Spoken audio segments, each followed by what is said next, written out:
Buenas tardes, nosotros somos el equipo número 6. El día de hoy les vamos a presentar el tema de moléculas en el contexto celular, en este caso de las proteínas.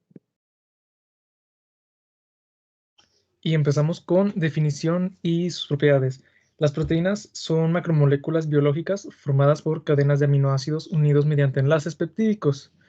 Por esta razón, también se les conoce como polipéptidos. Se pueden determinar las propiedades de las proteínas basándose en los radicales R de los aminoácidos. Las proteínas poseen tres propiedades, que son especificidad, solubilidad y desnaturalización. En sus grupos funcionales tenemos el grupo carboxilo, que es una estructura COOH. Es el resultado de la unión de un grupo carbonilo y uno hidroxilo. Cuando un grupo carboxilo se une a un hidrocarburo, da lugar a un ácido carboxílico, y este es un grupo ácido. El grupo amino es un derivado del amoníaco y está clasificado en base al número de hidrógenos sustituidos, que son primarios, secundarios y terciarios. Es un grupo básico y confiere a las aminas diferentes propiedades, de que son polares por menos que los alcoholes, por lo que sus puntos de ebullición son también algo menores. Tienen una alta solubilidad y cuentan con altos puntos de ebullición comparados con los correspondientes alcanos. Los monómeros de las proteínas son los aminoácidos. Existen más de 300 aminoácidos, pero solamente 20 de estos son los aminoácidos proteicos. Un aminoácido proteico se compone de un carbono alfa, el cual es un carbono quiral, ya que tiene sus 4 sustituyentes diferentes. Dos de estos sustituyentes corresponden a los grupos amino y el carboxilo. Los otros dos corresponden a un átomo de hidrógeno y un grupo radical, que es el que constituye la cadena lateral. La cadena lateral es específica y es lo que difiere en cada uno de los aminoácidos. El comportamiento de los aminoácidos depende de las propiedades y la naturaleza química de su cadena lateral. Pueden ser apolares o hidrofóbicos, que son los que no se pueden disolver en agua, los polares con carga neutra, que son hidrofílicos, o sea que pueden disolverse en agua, los aniónicos o ácidos y los catiónicos o básicos. Las proteínas son polímeros de aminoácidos, los cuales se unen mediante un enlace covalente llamado enlace peptídico. El enlace peptídico es un enlace amida que se forma entre el extremo del grupo carboxilo de un aminoácido llamado C-terminal y el extremo del grupo amino de otro aminoácido llamado como N-terminal. En este enlace se libera una molécula de agua. El enlace peptídico genera una distribución espacial de la forma trans. Debido a esto, el enlace peptídico es muy resistente a la hidrólisis y también hace que las cadenas polipeptídicas sean muy estables. Otro enlace presente en las proteínas es el enlace disulfuro, el cual se forma entre dos residuos de cisteína. Este enlace se genera cuando los grupos sulfidrilo se oxidan y forman un enlace covalente con el azufre. El enlace disulfuro permite la unión de diferentes cadenas de aminoácidos para formar la estructura secundaria, que es en donde ocurre el plegamiento de la proteína.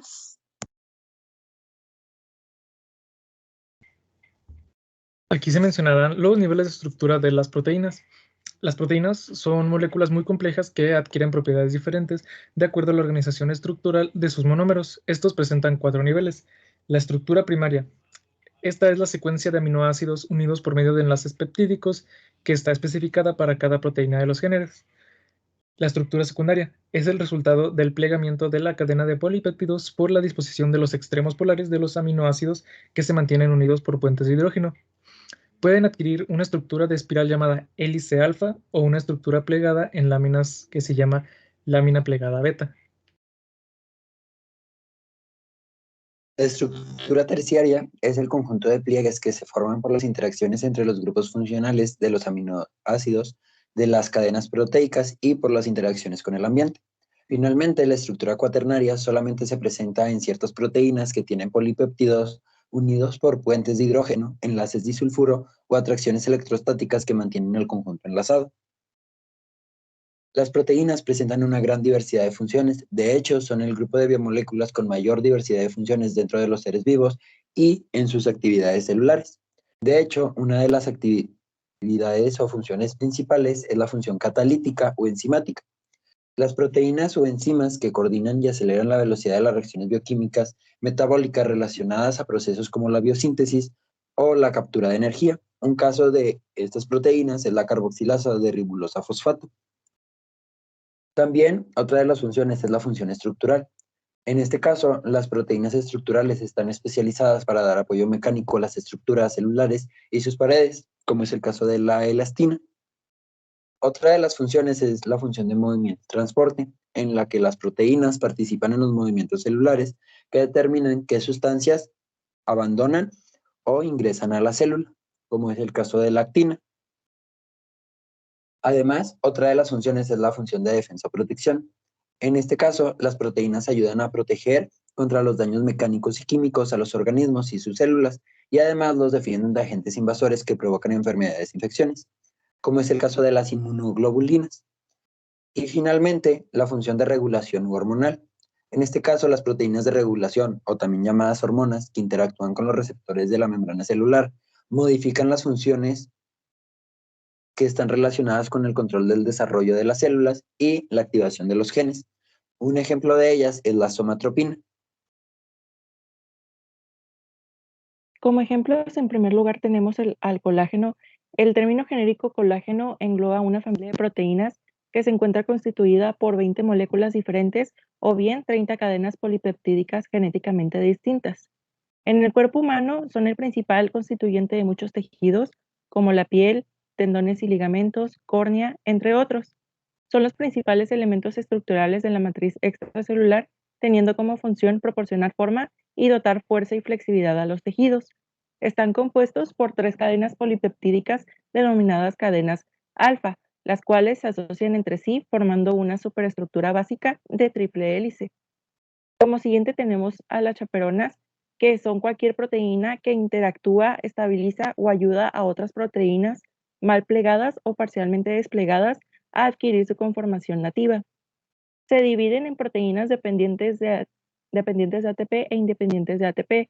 Las dependientes de ATP emplean ciclos de hidrólisis del ATP para reconocer, replegar y liberar sus proteínas sustrato, mientras que las independientes del ATP participan para prevenir la agregación y en algunos casos ayudan a plegar las proteínas sin la necesidad de recurrir a un gasto energético. Como siguiente tenemos a la elastina, que al igual que colágeno es uno de los constituyentes más importantes de la matriz extracelular. Su función es aportar elasticidad a los tejidos, es decir, puede sufrir grandes deformaciones sin la necesidad de que se rompa y una vez que el estrés desaparece, esta puede recuperar su conformación original. Este proceso puede ocurrir sin pérdida energética, puesto que la energía que se utiliza para poder estirar la proteína se puede recuperar una vez que vuelve a su estado original. Esta proteína es la principal de las fibras elásticas de las arterias, las venas, la piel y otros órganos. Como siguiente tenemos a la carboxilasa, un tipo de carboxilasa que es la carboxilasa de ribosa fosfato, que es importante para el proceso de fotosíntesis que se lleva a cabo en los cloroplastos. Otro tipo de carboxilasa son las dependientes de biotina, las cuales transfieren grupos carboxilos a diferentes sustratos e intervienen en el metabolismo de ácidos grasos, aminoácidos y carbohidratos. Como siguiente tenemos a las inmunoglobulinas, las cuales se producen por los linfocitos B y algunas células plasmáticas. Se pueden encontrar en la sangre y otros fluidos biológicos, como pueden ser el plasma, la saliva, las lágrimas y ciertas secreciones. Existen 5 tipos básicos de inmunoglobulinas, que son la inmunoglobulina G, M, A, D y E. Estos tienen como función defender contra agentes patógenos.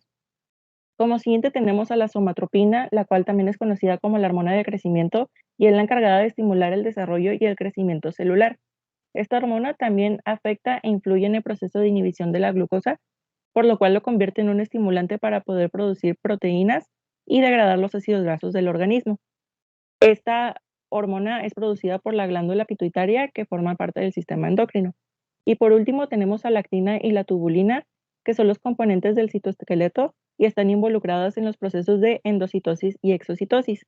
Sin ellas, una célula no podría dividirse, moverse o fagocitar, e incluso ni sus organulos se podrían comunicar entre sí. Una de las grandes ventajas que tiene la actina es su versatilidad, es decir, que se puede crear y destruir con facilidad, y además tiene una gran capacidad de asociarse y formar estructuras tridimensionales. Eso es todo por nuestra parte. Muchas gracias por la atención. Les mostramos las referencias.